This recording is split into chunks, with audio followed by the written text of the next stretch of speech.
Welcome everyone to our Ask the Experts webinar today. We appreciate each of you joining and hope that you and your families continue to remain safe and well during this challenging time. My name is Bill Maloney. I'm an Executive Managing Director with Riveron. During the month of April, we've focused heavily on the COVID-19 crisis and the impact to business, and we're going to continue with that theme today. Specifically, we're going to look at the critical financial and operational issues that companies are facing during the current crisis and what they can do as they look to define the right path forward. We've recently released the next series in our COVID-19 guide on preparing for the now, the next, and the new normal, including a crisis navigation framework to help companies chart the right course to preserve profitability and really maximize value for stakeholders as we all make our way through this crisis. I'm joined by 4 of my colleagues today who are experts in the areas and topics that we're going to discuss today. Jonathan Ford is an Executive Managing Director in our Atlanta office and leads our performance improvement efforts across the country.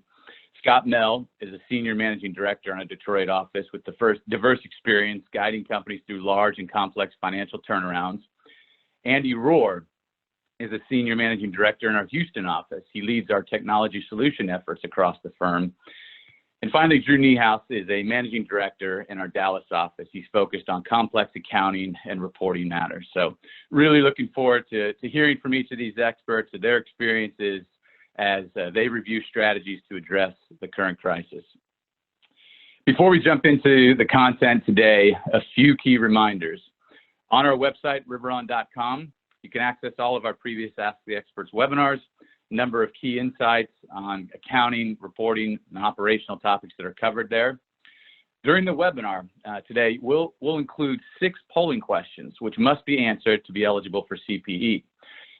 Please make sure to enable your pop-ups. If they're disabled, you will not be able to see the questions. And on that note, we welcome your questions. There is a Q&A option in Zoom that you can use. Please feel free to do that. We'll try to get to the questions, but if we don't, we'll reach out to you and respond separately on those. The webinar evaluation form and the CPE certificate, those will be emailed to you within a couple of weeks following the webinar, along with access to the deck today and our contact information. Please note that while the on-demand video will be available on our website, the on-demand is not eligible for CPE. So with that, we'll dive into some of the content start with a brief overview on the crisis navigation framework itself to help set up the rest of the discussion today.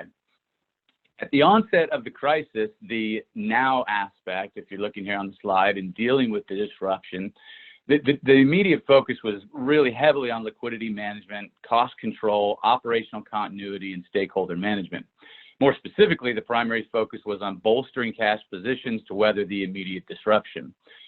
While certainly some or many of the actions in that phase are still in play, as we move through the framework to next, which will be our focus today, the discussion shifts some to looking closely at strategy and how to potentially realign that strategy as you chart the path forward, again, now to preserve profitability. We'll take a deeper dive into operational effectiveness and driving meaningful and sustainable improvements in your operations, approaches to rationalizing SG&A, best practices to optimizing technology, pursuing capital markets alternatives, and then all of this comes with the need to properly address the resulting accounting, financial reporting, and tax issues that result. So we'll cover off on some of those as well. It's worth noting, and we recognize that this is clearly a broad, a diverse range of topics, and our objective today is not to make you an expert in any one of these topics, but rather to give you more of a crash course, if you will, and a good flavor of these potential levers and what you should be considering as you navigate the crisis for your company. The fact is that the levers to pull and how far to pull them will differ by company, and part of our job, frankly, is helping the companies through that analysis and helping them to execute on those different initiatives. As part of this phase of navigating the crisis and defining your path forward, it's critical to understand where you are in the crisis life cycle. So the pandemic continues right now, but how impactful has it been to your business and how impactful will it be? In other words, are you experiencing some level of mild symptoms for your business where you're really holding steady, likely in line or perhaps better than industry peers and demand remains strong, operations are stable, you have ample cash and access to financing? Or are you vulnerable right now with a material impact to revenue, albeit perhaps a stable long-term trajectory? Or do you see yourself in a high-risk situation where you have or are experiencing significant disruption to revenue, a potential long-term drop in demand with limited access to cash? So understanding where you are is critical to properly developing your strategy and the related decision-making. So think about this aspect of it and keep that in mind as we go through the discussion today. Ultimately, the magnitude of the current disruption combined with the core health of your business will dictate the extent and the speed at which you need to implement change and the actions you take to implement that change, ultimately with the aim, of course, of creating value for your business by successfully executing on each of these levers that we're going to discuss. So with that, let's jump into polling question 1. And this question is as follows. Where are you on the crisis life cycle? That slide that we just looked at. A, holding steady. B, vulnerable. C, high risk. Or D, I would rather not say. Again, you'll see an opportunity to respond to those up on the screen. We'll give you 60 seconds or so to give some responses, make sure that the pop-ups are enabled. And while we're waiting, Jonathan, let's go ahead and get the discussion kicked off here a little bit further on both near and long-term strategy and the importance of prioritizing initiatives. Yeah, thanks, Bill. So first, I'd just like to say that today our discussion won't really focus on high-level company strategy, but instead we'll concentrate on realigning tactical execution priorities across strategic initiatives. Many companies engage in strategic planning as part of their annual leadership meetings, but the current pandemic is forcing everyone to reassess those plans and to balance critical operations against strategic priorities. Companies who do this most effectively do have an opportunity to differentiate in this environment. Companies need to rapidly evaluate their current initiatives against a defined set of criteria to reset priorities and focus their organizations on the most impactful efforts. It's also critical to define clear accountabilities and effective governance to manage the execution. We've built an approach that addresses the need to drive immediate improvement in key metrics while also improving foundational elements to support long-term strategic objectives. Now I'll turn to more details on our approach. So our approach covers 4 main steps. First, evaluating all the initiatives, then prioritizing initiatives and rationalizing as needed, defining accountabilities, and then driving execution. In evaluating initiatives, companies first need to align on specific criteria and priorities. This includes things like near-term profit impact, as well as efforts to establish sources of competitive differentiation. Companies should also consider their ability to execute each of these actions, including required investments and complexity. Every initiative should be scored against each specific criterion. It's important to leverage cross-functional perspectives during this process to make sure that you're bringing in points of view across the organization. From there, the second step is to reprioritize the initiative portfolio based on the combination of expected impact and ability to execute. Companies typically need to shut down or delay a number of lower priority initiatives, and leadership should continuously evaluate the feasibility of the full set of in-flight initiatives. To achieve the targeted results, every initiative should also have clear ownership and accountability for specific metrics. It's important to define milestones and time-bound targets to help manage progress along the way as well. Governance should be focused and efficient, but if any initiative doesn't justify meaningful engagement from the leadership team, it probably shouldn't be a priority. And finally, on execution, it's critical to assign high-performing resources to each effort and then to continuously adapt execution plans as needed. Companies should also periodically reassess the prioritization of initiatives. Now I'll move on and talk a bit about our framework for how you evaluate those initiatives. The 2 primary steps are to prioritize the criteria themselves based on the importance for the company, then score each initiative against each criterion. The weighting of the criteria will either magnify or diminish the score each initiative is given. Companies can refine the specific criteria as you need to, but we have a few areas we believe are important to consider. Within impact, it's important to understand the magnitude of the near-term profit improvement and whether it involves top-line growth, cost efficiencies, or both. One of the key considerations is the balance between the need for near-term profit or cash against some of the longer-term strategic objectives. These can include foundational improvements, So closing tactical competitive gaps, as well as broader transformational change that the company may believe it needs to establish a source of competitive differentiation. You always want to pressure test these though as you go, and on competitive differentiation, really understand, is it truly going to be a sustainable source of differentiation for the company? On ability to execute, companies need to assess the expected time to implement, the organization's readiness to drive and accept the required change, and also estimate the necessary investments. Once the criteria weightings have been assigned within impact and ability to execute, each initiative should be scored against each criterion. As I said, it's important to include cross-functional perspectives in this exercise. The combination of the criteria weighting and the initiative scores will then provide a total impact score, as well as a score for the company's ability to execute. I'll now move on to talk about how to think about prioritization based on those scores. Once each initiative has been scored, you should plot the initiatives on a simple 2x2 matrix to help clarify prioritization. Setting the quadrants isn't scientific, but the goal is to establish some level of distribution across the quadrants. The top right quadrant contains the initiatives with high impact on important criteria, where the company's ability to execute is also high.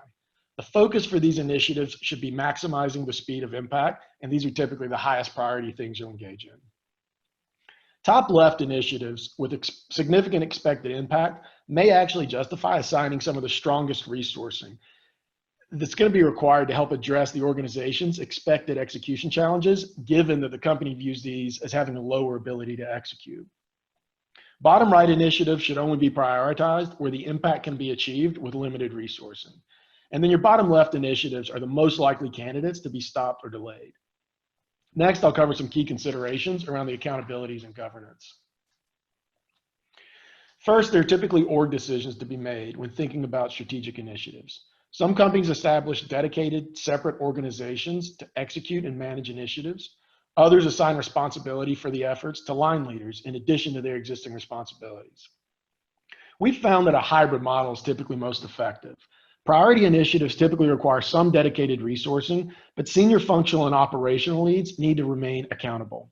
Any assigned resources, though, should view the initiative objectives as their top personal objectives as well. Both dedicated initiative resourcing and continuous engagement and input from senior leadership are required. On metrics, you should establish the most relevant and impactful performance indicators for each initiative. These may include a mix of outcome and activity-based KPIs, particularly in the early stages for each initiative. Priority initiatives require a C-level review cadence, as well as more frequent tactical reviews. If an initiative doesn't justify senior executive engagement, it shouldn't be a priority initiative. With that, I think that brings us to polling question 2, which Bill will introduce. Great, thanks, Jonathan. Polling question 2, everyone. How many corporate initiatives does your company currently have? A, none. B, 1 to 5. C, 6 to 10. Or D, more than 10. Again, take a minute here or so to respond to that question. As we wait, Jonathan, lots of discussion there on initiatives and the importance of those initiatives and prioritizing them. What are the biggest challenges that companies typically face in realizing that the targeted impact and what they want to see come from those initiatives?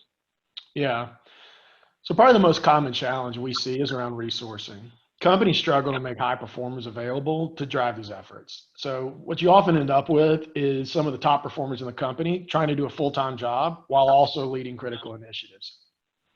That results in slow progress and less impact than people are planning on.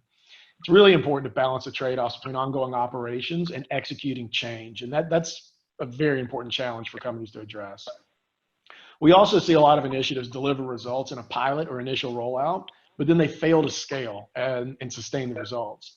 There's a lot of reasons for this, but it usually involves a lack of focus on incorporating the changes into the daily routine and activities of the workforce. Change management is really, really critical for success of every initiative. And the last thing I'd highlight is that companies have to adapt to changing environments and constantly revisit the prioritization and the expected impact from their targeted initiatives. Yeah, good. Good. Okay. Hey, thanks for that. Look, as we can see the results here, clearly lots of initiatives that are in play. And no matter, how many you have, somewhere near the top of the list, the concept of operational effectiveness or initiatives that capture that as an objective should be in play, which brings us to Scott. Scott, you can get us started here on this topic on operational effectiveness and what companies should be thinking about there. Great, thanks, Bill. Good morning, good afternoon all, and again, thank you for joining us today. You know, it's clear, unfortunately, we're now in the midst of a once-in-a-lifetime event for most of us, which is wreaking havoc across the global business community, putting most economic activity on hold and creating extreme uncertainty on what the future holds. You know, given my 25 years of helping clients deal with disruption, it's clear to me that, you know, we'll likely never return to business as usual. We expect to see long-term demand softness, increasing pricing pressure, and significant incremental costs associated with new health and safety regulations. You know, accordingly, we fully expect to see meaningful margin compression for the foreseeable future. To address these challenges, we believe operational effectiveness is going to be paramount in determining not only near-term performance, but also long-term success. So let's start this section with some best practices and how to think about what's required for success in driving sustainable improvements in operations.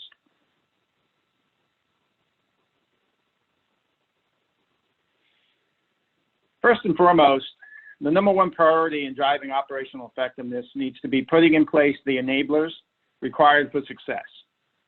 So what does that mean? In our experience, there's a few critical components to that. Number one, the organization needs to be taking a holistic approach to operational effectiveness. At this point in the cycle, nothing should be off the table. We're clearly operating in uncharted waters, so conventional wisdom needs to be somewhat tossed out the window.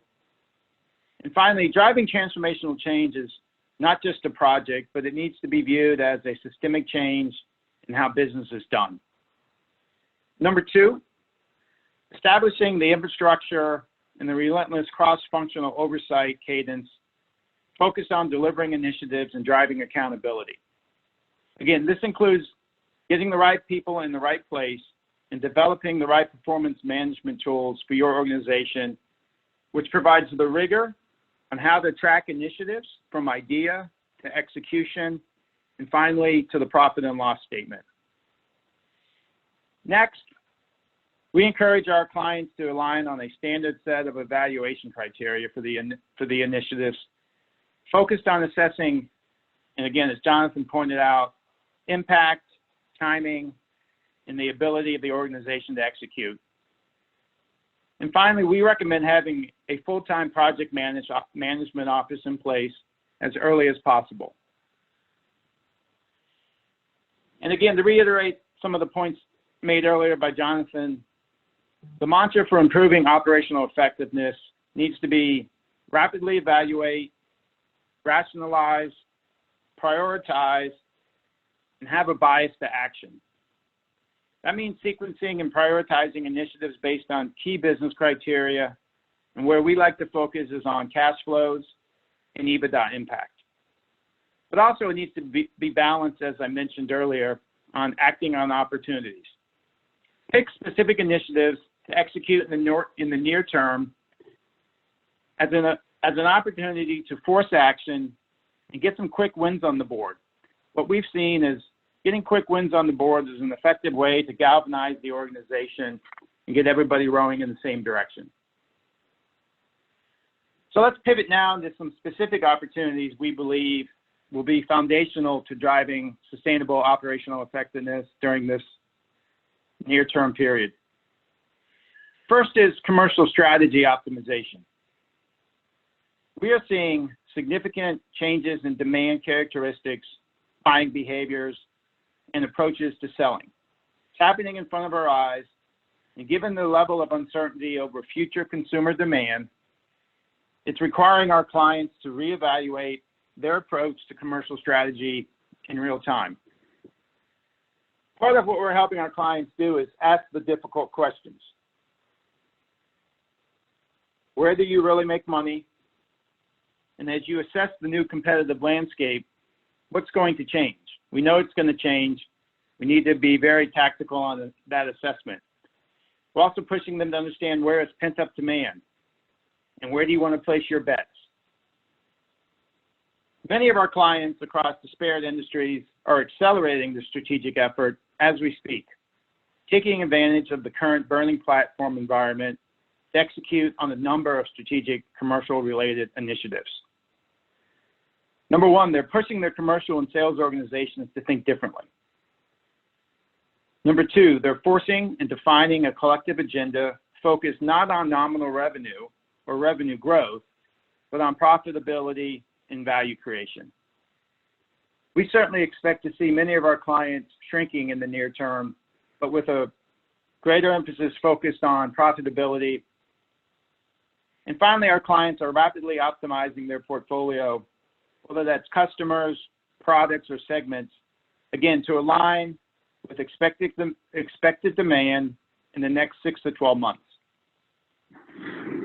In addition, our best-in-class clients are viewing this paradigm shift somewhat differently. It's an opportunity to increase brand awareness, drive customer loyalty, and again, fundamentally change the selling behavior to gain market share. One of the actions we're seeing taken very frequently is reallocating their sales force in line with changes in demand, and again, with a greater focus on high value and strategic customers. They're also assessing how to incentivize their sales organization, again, to align mindsets and behaviors with the fundamental shifts in their commercial strategy. One example we're seeing is in healthcare. Many service organizations are pivoting doctors' compensation, whether it be a dentist or a general practitioner, away from salaries and per diems to more of a variable compensation model based on collections and patients per day. A concerted effort to drive efficiency improvements and then still a focus on cash. Now let's move on to our second critical area of opportunity, which frankly, we see as the most significant risk to most organizations as we begin to hopefully reopen for business in the coming weeks, and that's supply chain.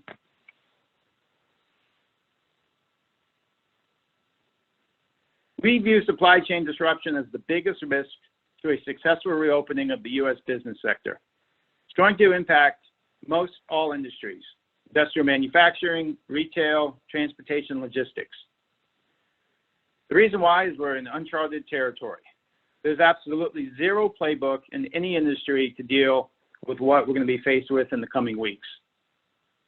With that being said, however, we are seeing a flurry of strategic activity taking place to assess and mitigate anticipated supply chain disruptions. The automotive, aerospace, and other major industrial manufacturing sectors are actively and collectively working together to assess the stress in the supply chain, identify potential hotspots, and develop tactical mitigation plans to ensure there is not a complete shutdown of their complex and interconnected supply chains. In addition, many of our clients are viewing the current environment as a strategic opportunity to drive value through the supply chain. First, they're leveraging the rationalization of demand to their benefit by aggressively negotiating pricing and other commercial terms from their supply base. They're using the current events as a bit of a forcing mechanism to try to extract economic value from their suppliers. One could argue that this is a strength or a weakness, but we're seeing it happen consistently. Secondly, many of our clients are focused on execution excellence and demand management. An example is increasing the connectivity between operations planning and purchasing. We're seeing companies instill daily working sessions to ensure their purchasing groups have access to daily data relative to production scheduling. These two organizations need to be connected at the hip, given that we're expected to see a very volatile marketplace from a demand standpoint. And finally, the third component we're seeing most often is reevaluating their make versus buy strategy. Given the expected amount of excess manufacturing capacity, we've seen this happen for years in the automotive industry as consumer demand ebbs and flows. Typically, when they have capacity, major OEs tend to insource highly engineered components when they have capacity and in order to absorb their significant fixed costs. We expect to see that happening more frequently, not only in automotive, but outside of the automotive sector as well.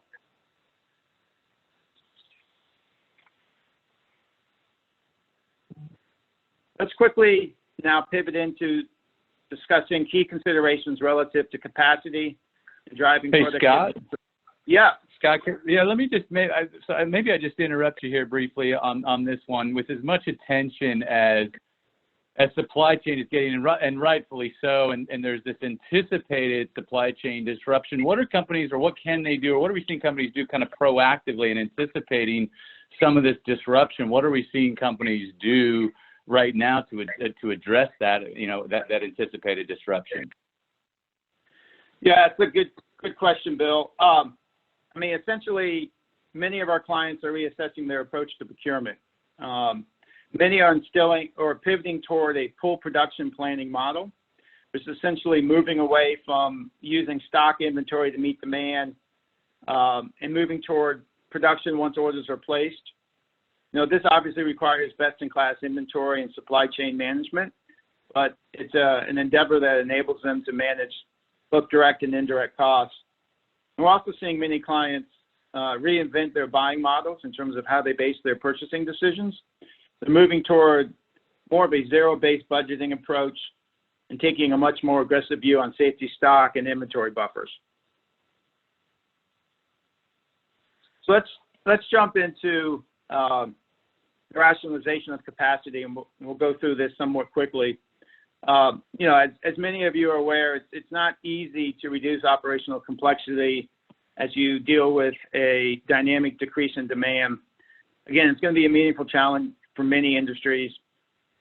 Our best-in-class clients are using the current environment as a catalyst to drive step change improvements in productivity and very quickly and aggressively rationalizing their capacity for the new normal operating environment. It's really focused on driving lean principles into action. I'll cover just a couple of the key actions they're taking. Again, very quickly and rapidly rationalizing capacity at the individual facility level. They're doing this both by process and by machine. Number two, they're digging very deep into their historical operating KPIs to identify opportunities to further improve process optimization, such as eliminating non-value-adding activities and reorganizing value-adding activities to be more efficient. Thirdly, they're focused on workforce productivity management, proactively establishing the tools and processes to control resource utilization in what is expected to be a highly volatile period of demand. We're seeing quite a bit of creativity around training and process standardization to create a more flexible, direct and indirect labor force. So let's wrap by discussing some very near-term considerations, again, as we hopefully begin to meaningfully reopen here in the coming weeks. The ramp up. Everybody is thinking about what that looks like. The question is, how do you plan for a process which you've never undertaken? Again, we expect there to be significant challenges in the supply chain and high volatility in customer demand, which naturally drives the need to be flexible and reactive. Some of the challenges we think folks will be dealing with, obviously, are over or underestimating the demand curves, the need to procure necessary health and safety equipment and implement state-by-state guidelines for occupational safety and health regulations, and again, rationalizing both direct and indirect labor in alignment with production volume. I would encourage folks to take a look at some of the information out there relative to Volkswagen. They recently reopened their largest manufacturing facility in Wolfsburg. They're kind of setting the template or the guideline for approach here, in my opinion. They're taking it very, very slow. Well, they plan to reopen over the course of 3 weeks. They're only targeting to produce roughly 40% of their pre-COVID-19 volume.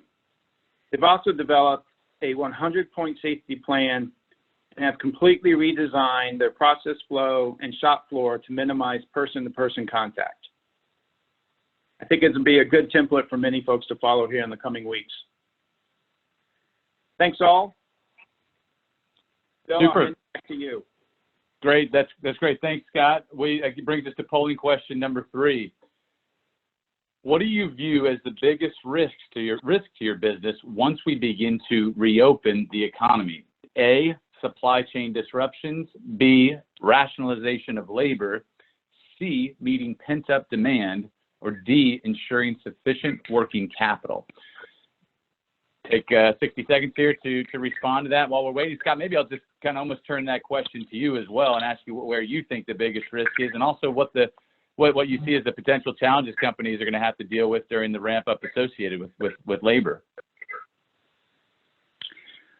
Thanks, Bill. My answer is yes.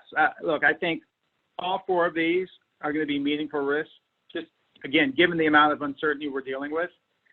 However, as I mentioned previously, I view supply chain disruption as the biggest threat. Again, given the amount of interdependencies in the supply chain across most industries today, it's not going to take many hotspots to meaningfully disrupt the supply chain. Again, automotive is obvious, but we're starting to see that in other industrial manufacturing industries as well.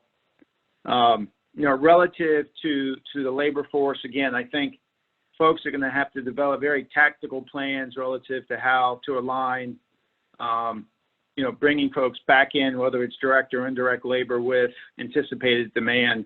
Nobody's going to get it perfect, but I think you need to be prepared to be flexible and move at pace. Yeah, good. Well, looking at these responses here, it's pretty decent split with 40% looking at working capital as being the biggest risk there. So, thanks, Scott. Well, let's jump and bring you back in and turn the discussion now over to SG&A and optimizing that part of the business. Yeah, thanks. So like as Scott discussed, the current market volatility is forcing companies to act on their cost structure and also improve the efficiency of how work's getting done. Cost optimization, and specifically SG&A reduction, too often is a slash and burn exercise that negatively impacts differentiated capabilities and fails to consider investments that are required to support growth.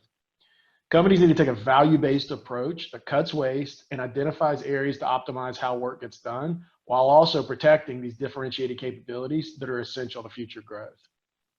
We use a rapid diagnostic approach that balances the need to protect important capabilities with opportunities to reduce the cost structure. The outcome is a quantified understanding of opportunities, identification of some quick wins, and a prioritized execution roadmap. I'll now cover some different focus areas companies typically have as they think about SG&A optimization. So there are a few basic profiles of how companies think about this, depending on their specific situations. We've categorized these into 5 general levels based on the magnitude of the impact needed. The first level involves some basic cost management and control levers, including discretionary spend reduction, managing third-party spend, including labor and non-labor, and also modification of spend authority and accountabilities. Next level up begins to more directly impact the workforce. These actions can include performance-based reductions, early retirement programs, and then management of attrition and backfills. They can also involve changes to comp and benefits, as well as furlough programs. Normally, most companies are dealing with the levers in these first 2 levels already. Given the current environment, though, almost everyone is considering or acting on the levers in the higher 3 levels. Level 3 involves changes to service levels, including response times and availability, as well as increased dependence on self-service resolutions. We also include basic spans and layers actions in this level. Levels 4 and 5 move into broader structural change to drive more significant cost improvements. These include process overhauls, development and deployment of new operating models, and resetting the overall organizational construct for all support functions.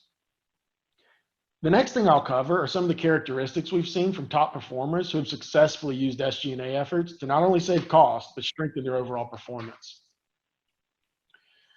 First, companies are able to successfully sustain savings without negatively impacting the business, take a longer-term view of their outlook and market scenarios instead of only reacting to the immediate environment. There are always near-term requirements and needs, but these have to be balanced against some of the long-term implications of any actions. It's also important to establish effective cost management as part of the internal culture, with an expectation of continuous improvement. This should not be a one-time effort. Successful companies also find opportunities during these efforts to build and strengthen capabilities as well as find ways to improve effectiveness. A lot of these are leveraging technology right now. It also involves reinvestment in a few priority areas. One of the most common failures is that companies simply rip out the cost without changing how the underlying work is being performed. Sustaining the impact from these actions requires a focus on working differently to improve efficiency as well as effectiveness. The other thing I'd highlight is the use of benchmarks. While benchmarks provide helpful information and insight to how other companies are performing, they have to be tailored to the specific needs and performance expectations of each company. Companies who embrace these characteristics can often establish a competitive advantage instead of just a temporary cost reprieve. And I'll turn to our approach for defining the overall target as well as specific opportunities. First, companies should evaluate the overall required improvement and define a high-level target given current spend levels and market conditions. This can be revisited based on specific findings as you move through more detail, but it's helpful to establish this guidance up front on what the overall company is expecting and needs. Next, you should begin to review core versus non-core activities, given how the company operates, as well as management priorities. It's also important to establish the baseline cost by function, as well as by geography or business unit. This overlay is helpful to begin identifying the largest spend areas for prioritization. The third step involves understanding how these costs compare against relevant peers. Benchmarks are not a definitive indicator of opportunity, but when tailored to the specific company situation, they can provide helpful context.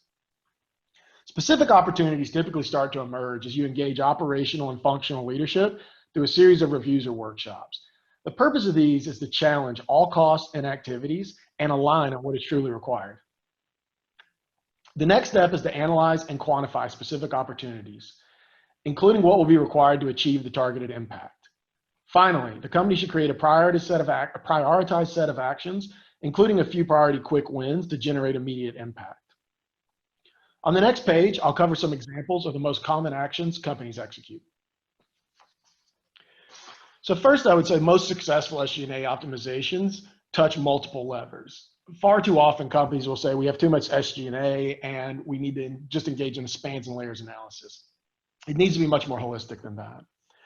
First is taking a very disciplined view of non-value or low impact work that can be eliminated. Eliminating activities is often a very quick way to drive savings for the company. We also often see a lack of standardization in key processes that drive significant additional expense. By simplifying and standardizing some of these processes, companies can realize and unlock value and drive savings. This is also typically the first part of deploying automation. Andy will talk more about this in the technology section. Low-touch delivery and use of shared service hubs and low-cost locations is also a common savings lever. This can include outsourcing of lower priority, high-volume activities as well. Delayering and de-leveling the organization is important. Companies should strive to minimize the organizational layers between the CEO and the frontline, and while span of control varies a lot by industry, we typically see 7 to 9 as a reasonable target. It's also important to modify behaviors to help reduce demand. Limiting the consumption of high-cost services is often a way to reduce costs. And then importantly, it's critical for companies to identify opportunities to invest in differentiated capabilities that can generate value. Some of these include, but not limited to, product development, high-performing sales talent, and also overall talent management as an enabler of better business effectiveness. On that, I think we'll move to the next polling question. Super. Thanks, Jonathan. Good discussion.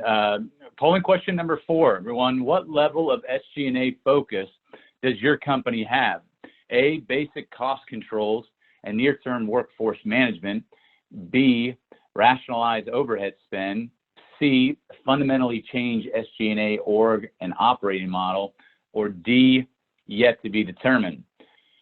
Jonathan, while we're waiting for participants to respond there, talk to us a little bit about the areas we're seeing companies drive improved business performance from some of the savings actions you touched on.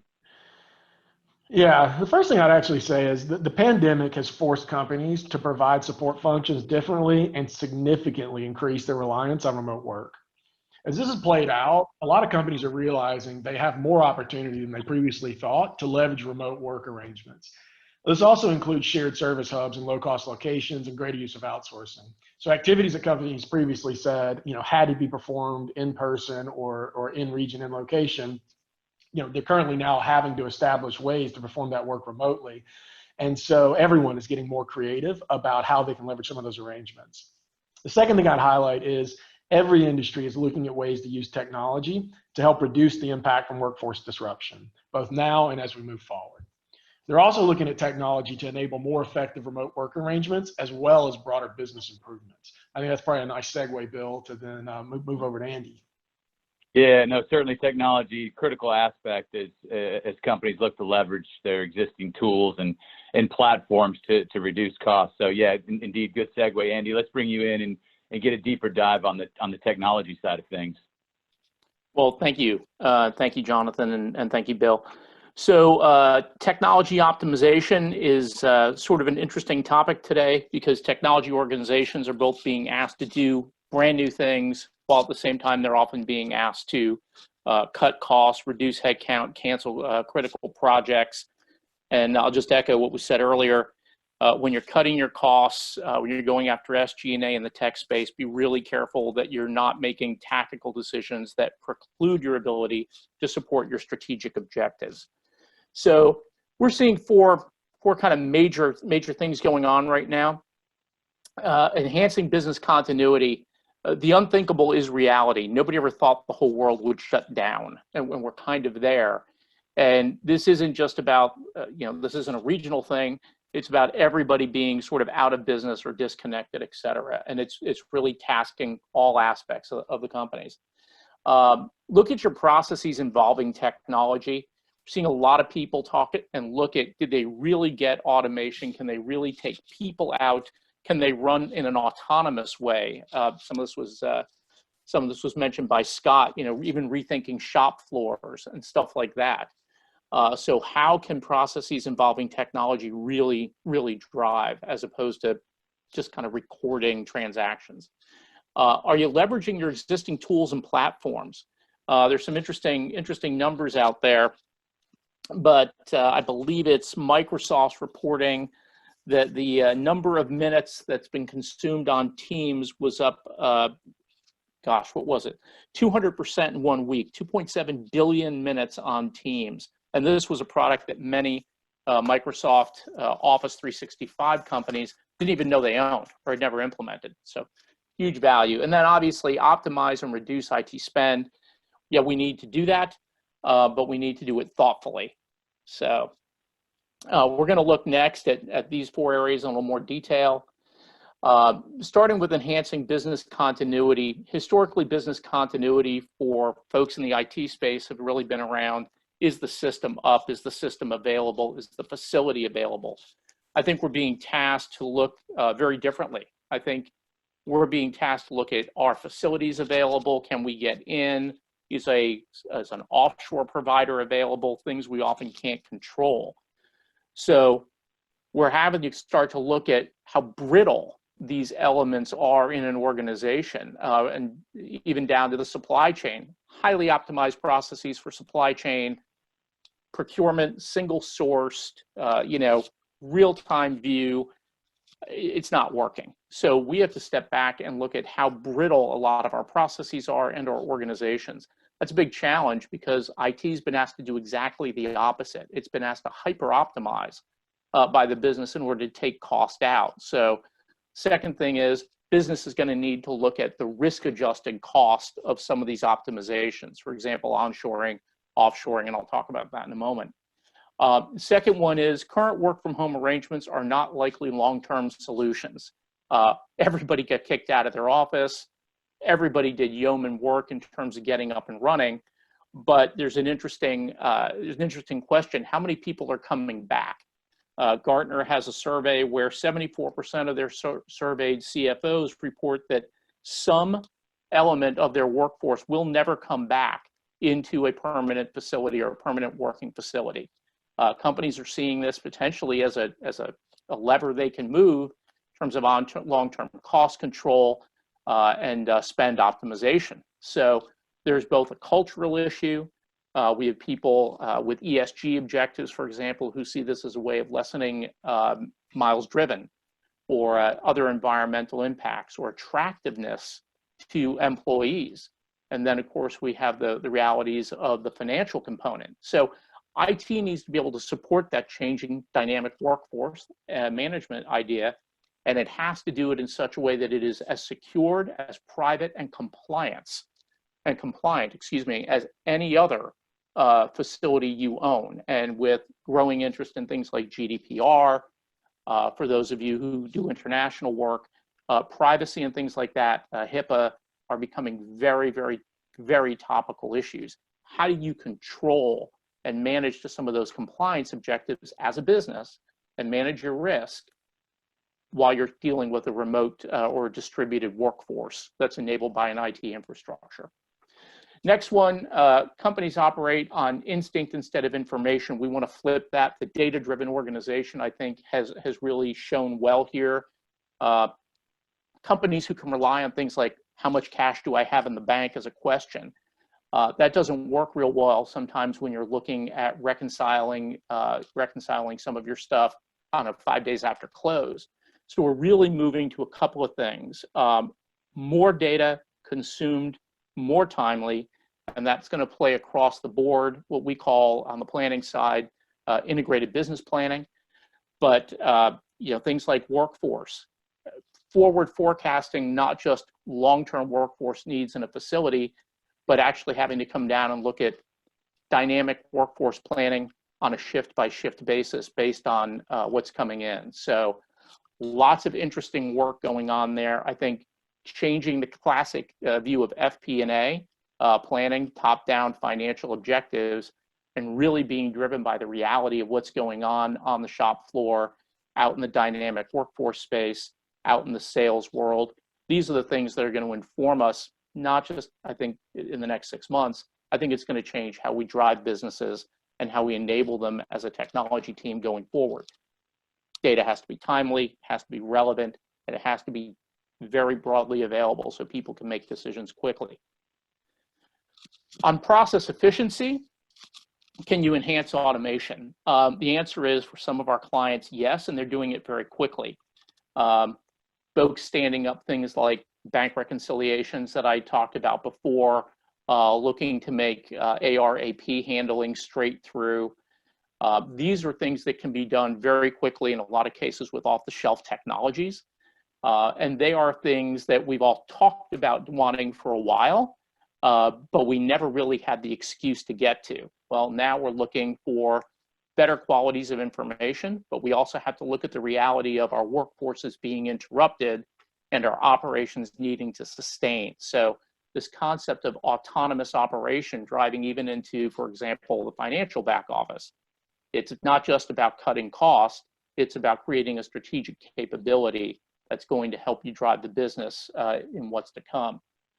Automated workflows, we talked about. How can we trigger manual processes on an exception basis and get more streamlined? Look at your current customers and vendors. We have one client where they figured out 85% of their back office interruption and manual processing came from 2 clients. Interesting question they'd never actually asked before, but now it became relevant. And then finally, can your current processes keep up with your rate of change? Most of our processes, as I mentioned, were designed for a highly optimized, frankly, highly available world. We had a bias in what we did. And now that bias doesn't necessarily hold. So we need to step back, rethink our processes, and think about things like multi-sourcing, for example, and building in maybe a little more fudge in our delivery schedules, or enabling our sales forces to deal better with customer needs through better information. All of these are things that folks are trying to get done, and they're trying to get done fairly quickly. And so that takes us to leveraging what you own, which is, how do we do this in this environment? I mentioned the Microsoft numbers, which I thought were great. We own a lot of things as organizations in IT that y'all may not even know about. So my first suggestion is ask. What do we have sitting in the closet on a shelf? I give companies full chops. They've done some of this. They've done a great job executing against what they had. Let's continue to drive that as a mindset, frankly, when we acquire technology going forward. Are we just buying very narrow, or are we actually filling a broader point of view? And then we're seeing a lot of folks hop on the cloud bandwagon. Couple of reasons. They can remove headcount for operation support. They can get out of a captive facility. They can get to a level of redundancy, either multi-country or multi-location, so that if there is a service interruption, they can continue to operate. So this takes us back to kind of our idea of business continuity. This is a big part of that potentially. You can scale it dynamically, all kinds of interesting things that you can do there. And you can also use that to control spend. On the spend element, we talked about SG&A. Look at your license agreements. Nobody wants to lose a customer right now. You have room to negotiate. You have room to be creative. You probably don't have room to be abusive, because a lot of these companies are in trouble too. So this has got to be a win-win. Some really creative stuff going on there, extending licenses, balloon payments, discounts against, adding years. We can all figure these things out. Nobody wants to lose. Everybody wants to figure out a way to make y'all successful in what you're doing. Part of that may be consolidating relationships, getting to a smaller number of vendors where you can actually swap volume for pricing. Explore onshoring. This is a conversation we have a lot internally, but offshore was cheaper. It was labor arbitrage. We didn't actually make a lot of things better, frankly. We often, we just made them cheaper to be inefficient. So the real question is, can you make them more efficient, irrespective of location? And the second one is, do we understand the geopolitical and other risks associated with offshoring? Some of our clients, they're fine with it. They can operate that way. Others are looking hard at domestic and hemisphere-based providers and things like that. And they're looking at this across the board. It's not just IT, but they're looking at manufacturing, for example. They're looking at call centers. I have a client who stood up a 600-person virtual call center in the United States in 2 weeks. Went out and actually literally picked people up quickly. So, so that takes us finally to let's sort of recap the whole thing. Future forward, where are we heading? There are a couple, I think, of key themes. Business agility, data-driven organizations, hyper-automation, autonomous operations, and dynamic work environment. These are the things we see that IT is being called on to support and enable, and in some cases define, working mostly with your business leaders and your process folks. Lots of initiatives there. Integrated business planning, moving beyond conventional reporting, adoption of cloud services.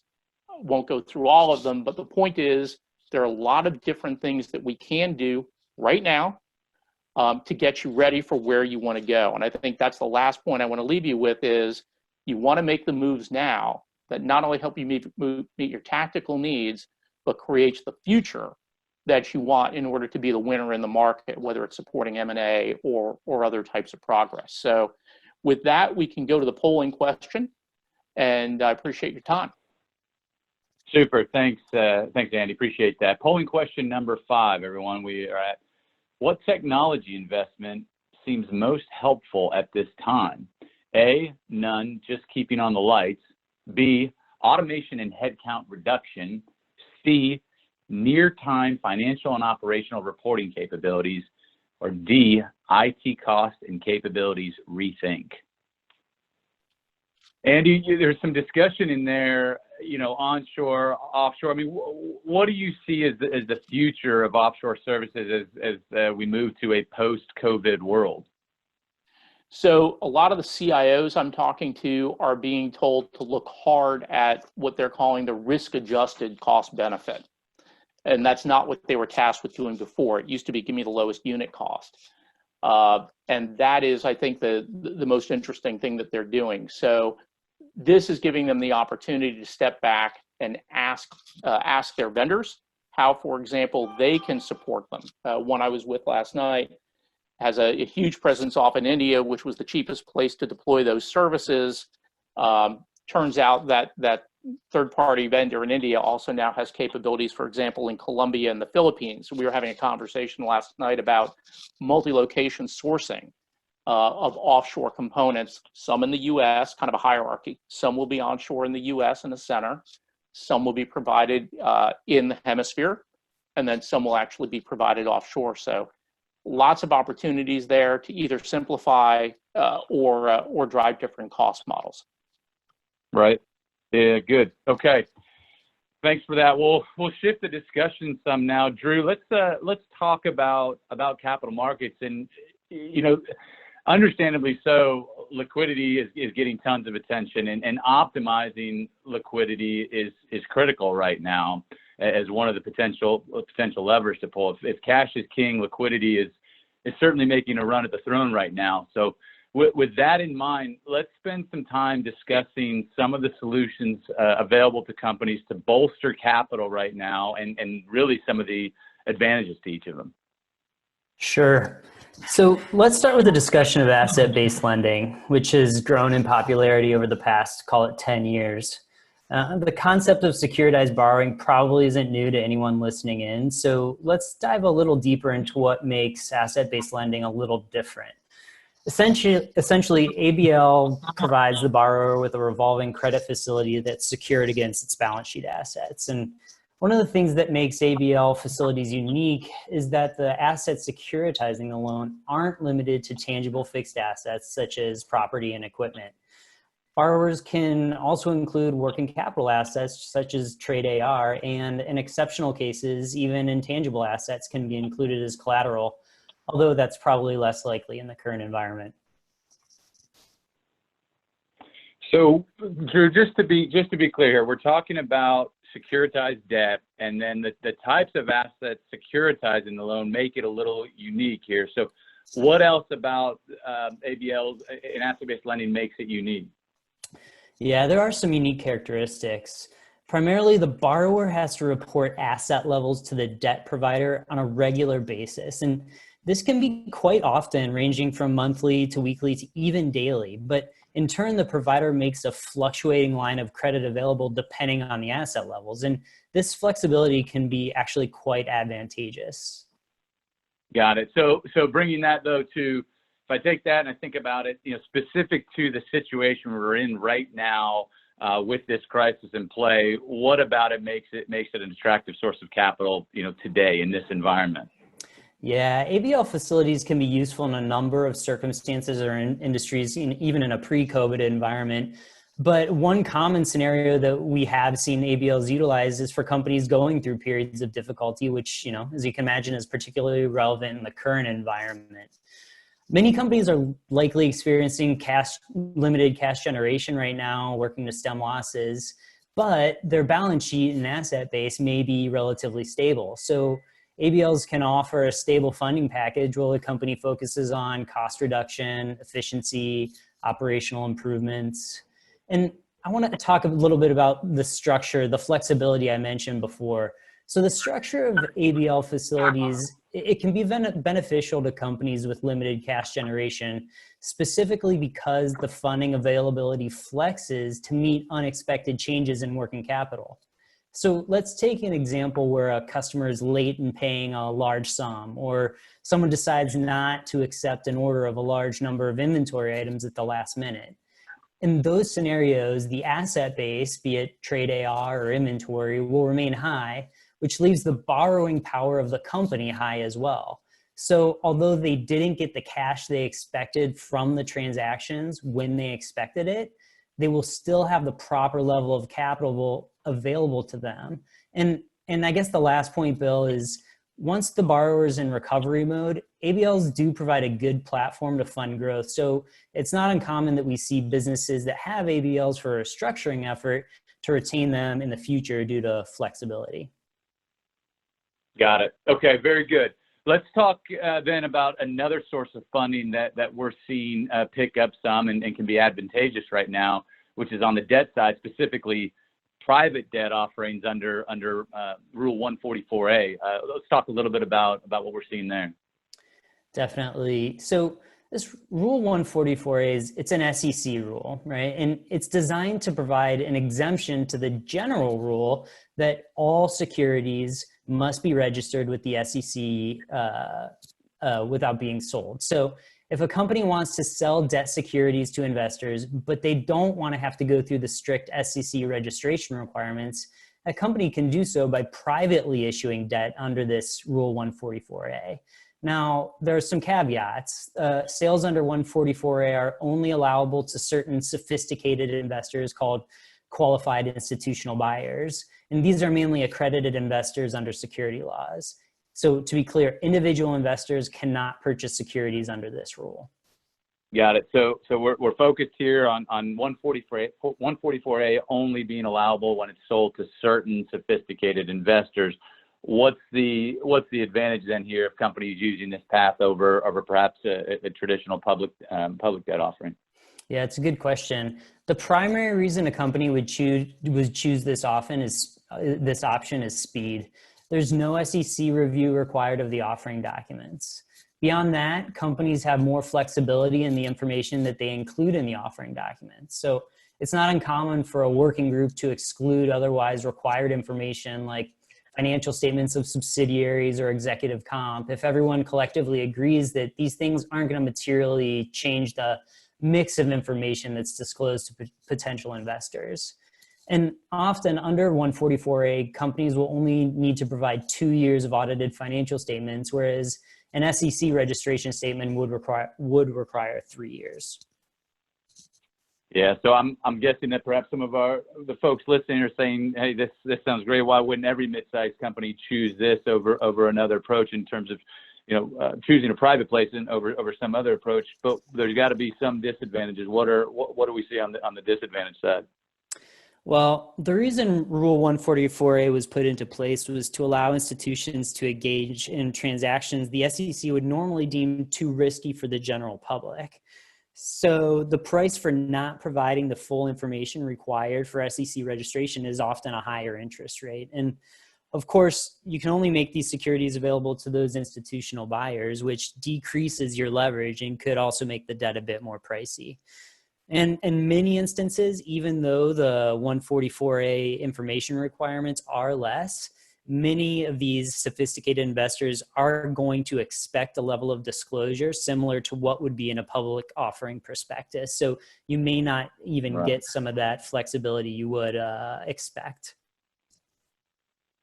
Got it. Right. Okay. Very good.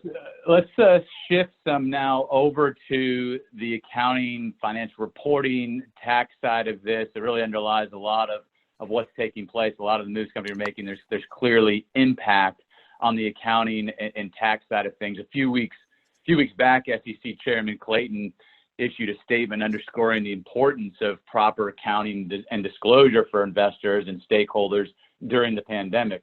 And accounting teams are currently under pressure to answer a number of complex questions in a very short time frame. So there's a lot out there, but let's focus in on a few items that are getting extra attention in our discussion with companies and auditors in recent weeks, starting with debt covenants. Yeah, so to set the stage a little here, U.S. companies have spent the better part of the past decade taking on more debt than ever, which is consistent with our discussion just now on, private debt offerings, which is only made available, in the last 10 to 15 years. So while debt is at an all-time high, it's also of lower credit quality than we've had in the past. So an impact of an economic downturn is likely resulting in higher default rates than we've seen in previous recessions. So with that in mind, let's talk a little bit about debt covenants. So common covenants impacted by earnings include debt service coverage ratios, interest coverage ratios, and the like. And part of the reason we're highlighting debt covenant violations as an area of focus is because they're rarely standard, these covenants, and they're often tailored to specific situations. So we wanted to discuss how companies should think about probable violations from an accounting perspective, because it's going to impact where the debt is classified and how they should disclose the violation to investors and stakeholders. So let's take an example where a company has failed their covenant as of March 31st because, let's say, their fixed charge coverage ratio is too high. And in this scenario, let's say the company negotiated with their lender, so the lender waived their right to collect on the debt due to that failure on the 31st. Just because the company received a waiver does not mean the debt is automatically going to be non-current. You need to look at the terms of the waiver itself. If the waiver just relates to the violation at March 31st, then the company also has to consider whether they think it's probable they're going to fail it again within the next 12 months. And if so, you have to classify the debt as current, even though you have this waiver. Now, if the waiver relates to any future violations that will or could occur over the next 12 months, then debt classification as non-current is appropriate, but I'll say that often that's not the case. Often waivers just relate to the current period violation. And lastly, let's say you didn't have a failure as of March 31st, but you did default in April, but that's also before you issued your financial statements. In that case, you'd still classify the debt as non-current, but you'd have to disclose the future non-compliance.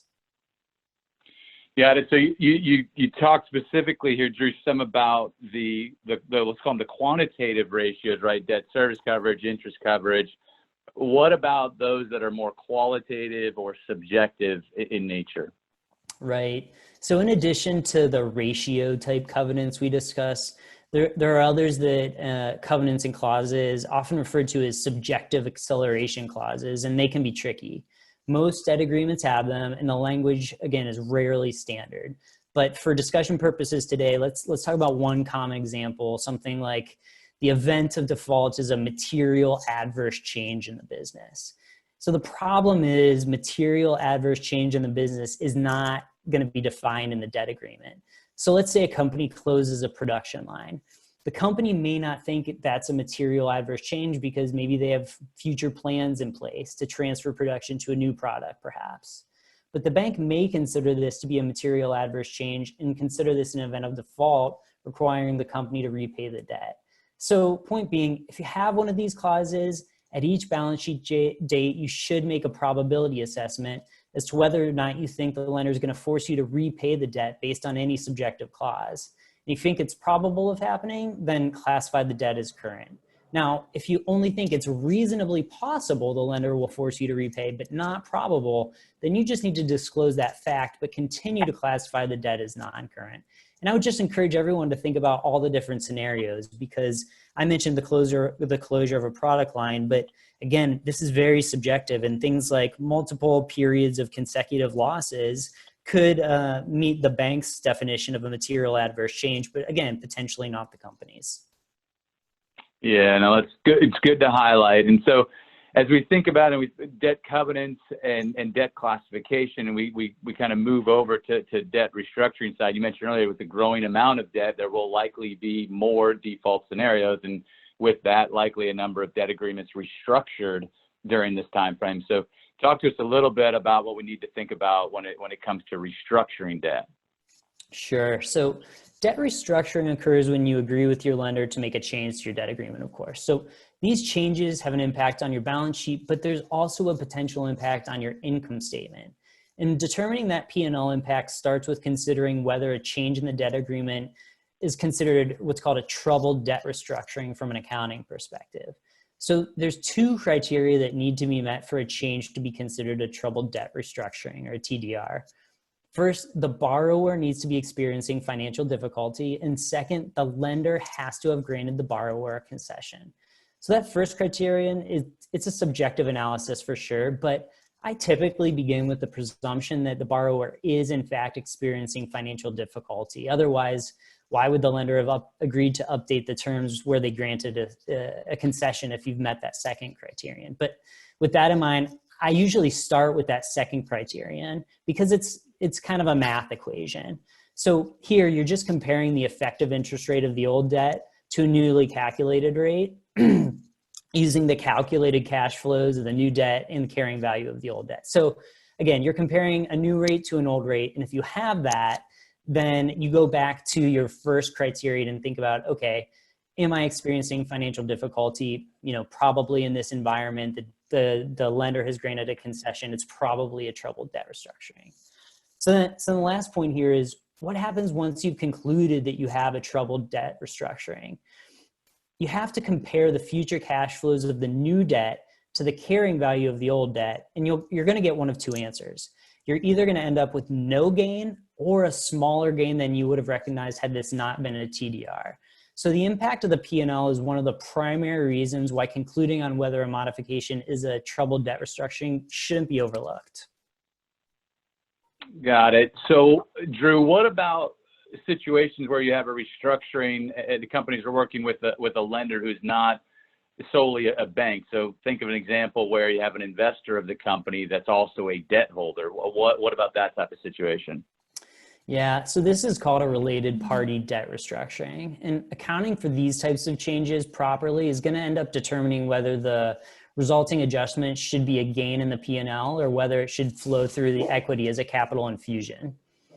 The guidance isn't very prescriptive here, but there are a couple things to consider. First, if all of the debt holders have equity interests in the company, the adjustment arising from the debt is usually going to be considered a capital transaction and does not impact the P&L. So if someone's a debt holder and an equity holder and they give the company a good deal, you have to think about why would they be doing that? It's likely they're going to be helping themselves in some way. Now, if debt holders are a mix of equity holders and non-equity holders, it gets more complicated. You should consider the significance of an individual's equity holding. Think about the reason the equity holder agreed to the restructuring. Are they influencing the restructuring in any way, indicating a capital infusion? Or is everyone just going along with whatever negotiations were done with the non-equity holders? That would indicate the adjustment should probably be a gain flowing through the P&L. So beyond that, I did want to touch on a couple tax items really quickly.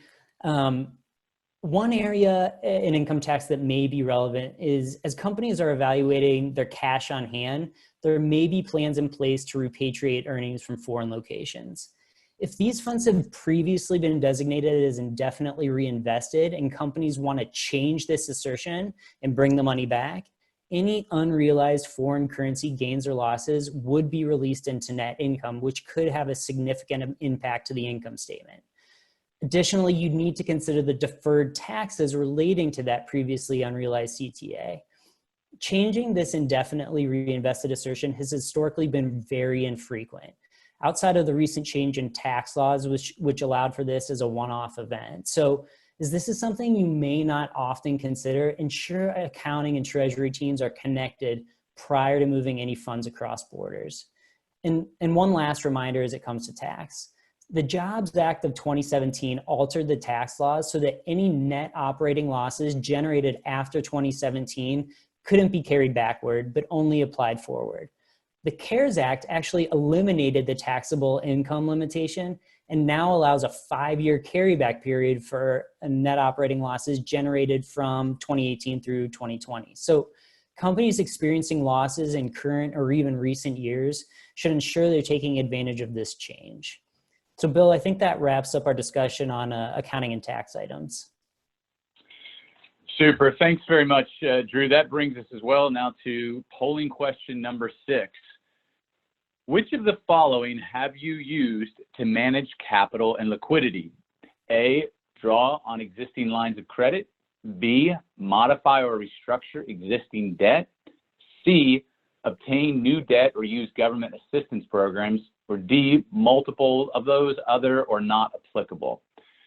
So go ahead and get some answers, input for that. And Drew, while we're waiting, maybe just to touch on briefly how hedging transactions may be impacted in the current environment. I know there's some recent discussion here from the FASB. That's right. The FASB did issue a Q&A on this topic on Wednesday. The basic concept is that many companies have applied cash flow hedge accounting to designated forecasted transactions, things like inventory purchases, interest rates. And the result of this is that changes in the value of hedging contracts are deferred into other comprehensive income instead of being recognized in earnings, as long as that forecasted transaction is probable of occurring.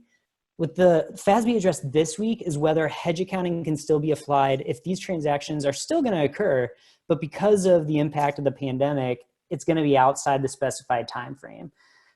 Basically, the response is yes, you can still apply that accounting, You just need to consider if the change in timeline is consistent with your business and the magnitude of the disruption of the business resulting from the pandemic. So, just make sure it all hangs together.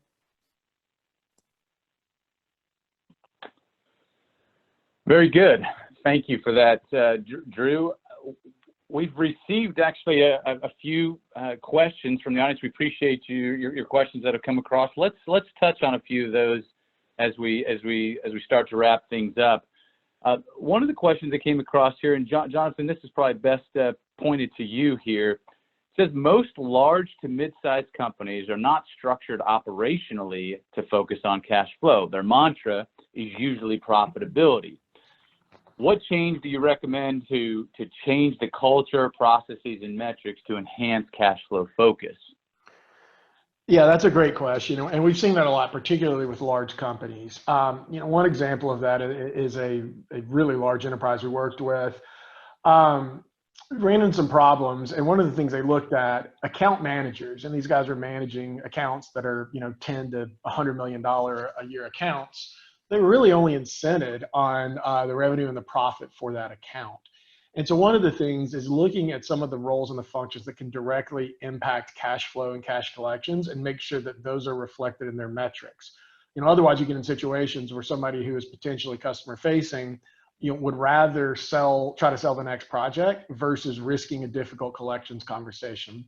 So you need to make sure that the metrics across the organization are aligned with the importance of cash, particularly given the situation.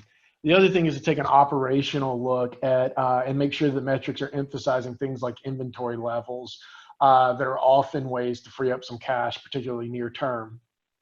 We also often see that companies need to establish more direct engagement between the treasury function and other parts of the business and make sure that treasury's view of some of the activities that are driving inflows and outflows of cash are being addressed.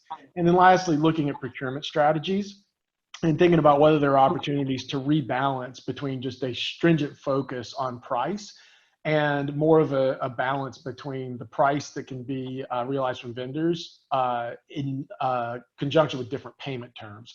And so using some of the payment terms with vendors to help also use your procurement function to emphasize cash. Right. Okay. Very good. Let's get another question here, and this one's probably pointed more towards Scott, but Jonathan, feel free to weigh in as well here. It says, you touched on insourcing as part of the make-buy process to potentially utilize excess internal capacity. What is your view on onshoring permanent manufacturing of PPE such as masks, ventilators, face shields, pharma, et cetera, back in the U.S.? Scott? Yeah, thanks, Bill. I mean, that's a very good question. Look, I think we're dealing right now, or seeing a systemic shift in the strategic thinking around offshoring versus onshoring. Obviously, the actions over the last few weeks relative to getting access to PPE, folks are going to remember for quite some time. I fully expect over the next 6 to 12 months to see a broad swath of industry start to bring production, manufacturing back on shore for a couple of reasons. One, the labor arbitrage isn't what it used to be, whether that's in Asia or even in Mexico. Secondly, we're going to see, very high unemployment, and I think there'll be some political pressure to address that in the very near term. And then I guess, I think finally, again, going back to the interdependencies, on a risk-adjusted basis, I think many supply chains, procurement, chief operating officers are going to want to be able to ensure continuity of the supply chain. So I guess my last point there is I think the OEs, whether it be the automotive OEs or other who are producing PPE today, they're going to continue to produce it for quite some time. Got it. Okay. Good. Another question, Jonathan. How has the government stimulus impacted how companies are implementing SG&A spend management activities? Generally, has it slowed companies' move to act because they're relying on the stimulus? Are there other trends that we're seeing so far? Or is it too early to tell, perhaps? It's honestly too early to tell. I think the stimulus has helped a bit, but I think the more important thing that companies are looking at is where do they think they're going to land on their updated outlook. And so, what's the timing of the recovery? How fast do we believe demand will ramp? Those factors are really more impactful for how dire the need is to take action on SG&A levers. Companies also have already taken many of the nearest term levers, things like discretionary spend, non-essential workforce being furloughed or let go, reductions in service levels. And so, I think now companies are trying to assess how long is this going to be before things return to normal? What does normal look like? And then using that to reset the expectations on SG&A. And so I think it's a little bit of a holding pattern as companies figure out how much harder they're going to have to push and how they should think about it from a structural standpoint. Okay, good. Just a couple more here then. Andy, one for you, it looks like here. What have you seen most impactful, most interesting, I guess, from your clients as they deal with the impact and opportunity that technology represents in the crisis?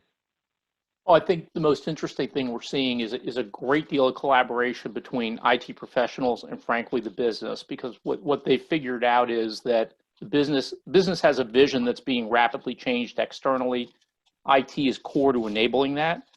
And IT is also having shoulder responsibility for cooperating with and supporting key initiatives like Jonathan talked about early on. A lot of these initiatives are going to require IT support, if not IT rethink. So from my perspective, I think that's the single most positive thing I'm seeing is this idea of a team going after this problem, not in silos, but holistically and actually being able to deliver the systems and the data that the business needs to make better decisions faster. Super. Okay. Well, one final question here, Drew. We'll point this to you, and it's around disclosures. What are investors and analysts really looking for on that front as we think through some of this? Yeah. So one of the things we're seeing right now is that companies don't have much visibility insofar as we've historically considered it. So it may seem a little counterintuitive, but even with that lack of visibility, stakeholders are asking for more information, be more transparent.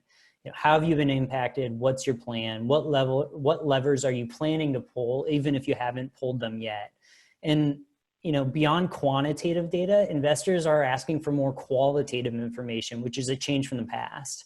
How have you adapted, or what do you plan to do to adapt your business model? Or is there more investment into infrastructure, movement to the cloud, supply chain diversification, things like that?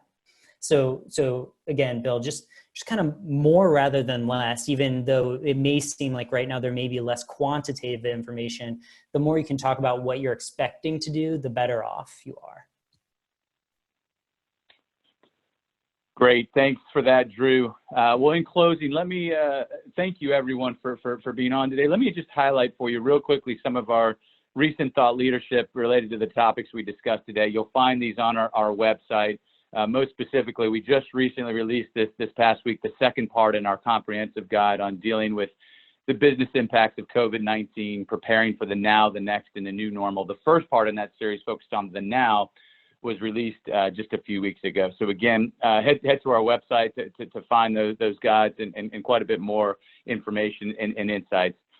We really appreciate the participation today. We've enjoyed being with you, particularly here during this month and going through facing the crisis with you. Please reach out if there's anything that we can do to be helpful. We look forward to meeting with you again in May. More details on our next webinar will be coming soon, so keep an eye out for those.